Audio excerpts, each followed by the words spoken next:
We are in a worse condition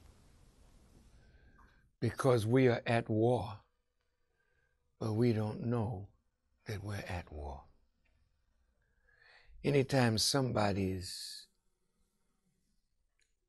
working to destroy you and you don't know it, you can become an unwitting partner in your own destruction.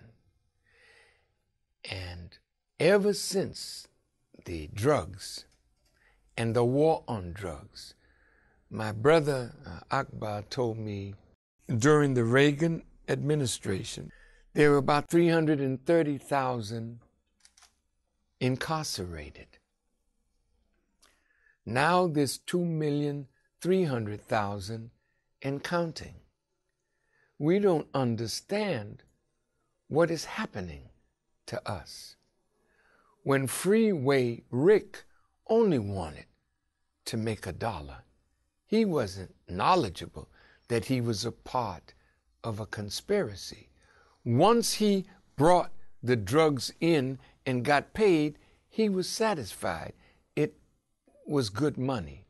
But the drugs were sent into the black community. Out of the black community was coming dollars for America to wage war against the rise of socialist governments in Central and South America.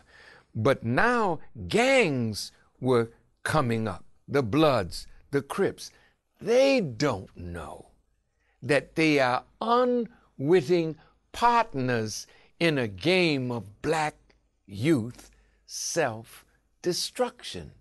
Public Enemy is going to do a 30-city tour. Public Enemy is a rap group that started educating with rap. But it was a conspiracy since they were making money, not compromising who they were. The powerful music moguls were saying, we've got to buy in to rap. But they wanted to change rap into something that would, number one, fill prisons. Prison became big business.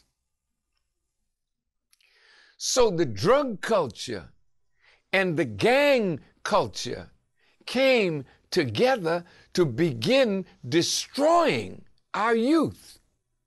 Our young girls then being turned into prostitutes when the young ones who were the drug runners and others found that, man, we're going to jail for this, then they started using women as prostitutes. So all throughout the country, there's the degeneration of the black man into a total savage, and the black woman as a street urchin.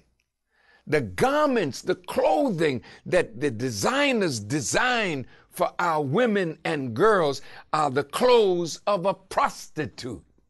And when you walk with your gut out, your behind showing, all kinds of vulgarity coming out of your mouth, these comedy shows that are so low down and filthy keep driving the community down into the mud. See, this is part of a conspiracy. There was a meeting I read in outside of Los Angeles where record executives were invited to this meeting, but in the meeting were those who were buying prisons.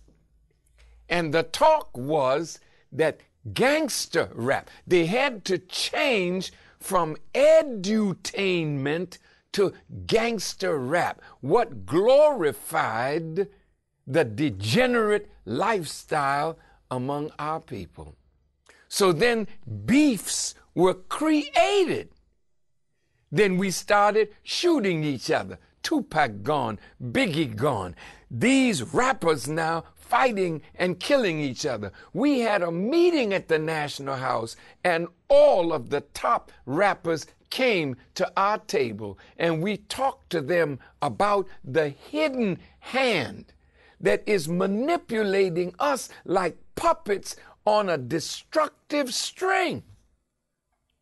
Now, corporate America is gotten in on the act, and prisons are now on Wall Street. There is a corporate entity that's buying up state prisons. And they'll pay a certain amount of money, and then they write a contract with the state. What does the contract say? You have to keep your prison population 90% full. How do you keep your prison 90% full? How do you do it? All over America with black young men stop and frisk, stop and frisk, stop and frisk. If they see a roach or smell something on you, they arrest you. You got a little roach in your pocket, or you just smoked a reefer. Now you're in jail for drugs. But when you go to jail, you work. You work for big corporations now at less than $1 or no more than $1.25 an hour. Well, heck, these people move their corporations and their businesses out of America because of a cheap labor market in Mexico and in Africa and in Asia.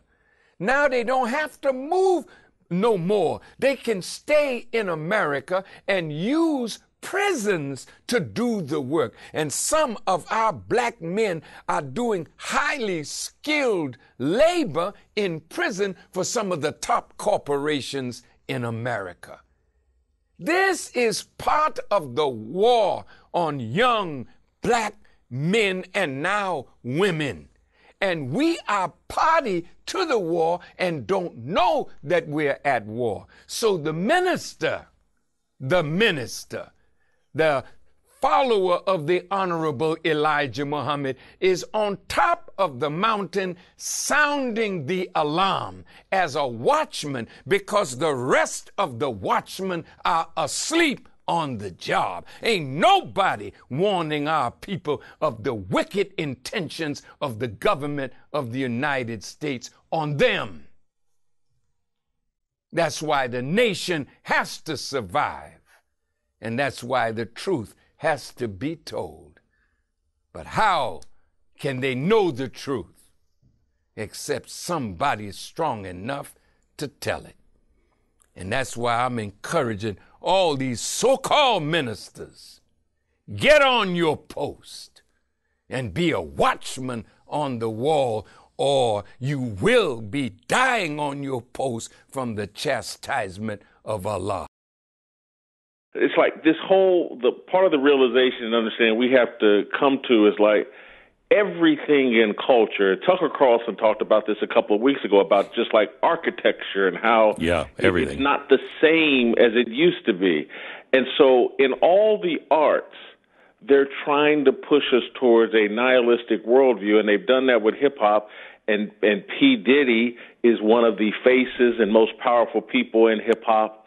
But again, as I expounded on, it's not just Diddy. It's like BlackRock and Vanguard. They actually own the music industry and control the music industry. Wait.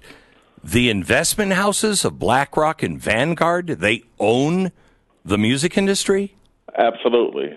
From Sony Music Group to they're the most invested in the music industry. They're the most through Viacom. They own BET, MTV, VH1.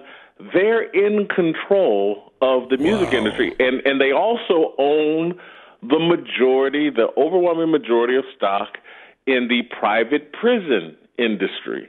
I think the stock name is called CXW now. It's called Core Civic. It used to be called Corrections Corporations of America, and then they transitioned the name.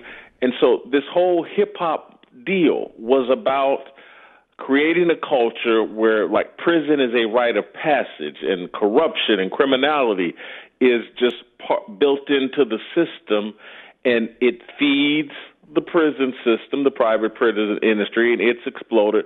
But more than anything, it's promoted a nihilistic view. Let's take rap music. Let's take it. Same people who own the labels own the prisons.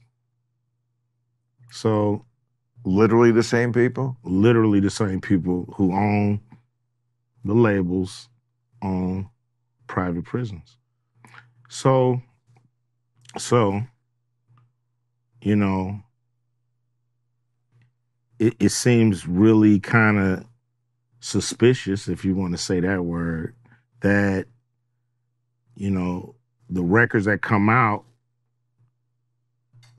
are really geared to push people towards that prison industry.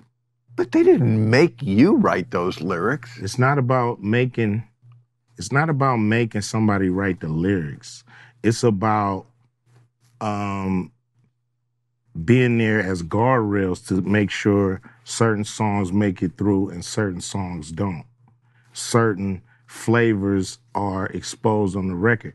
You know, some records are made by committee, meaning record company guys sit around and tell the artists, this is hot, say that, do this.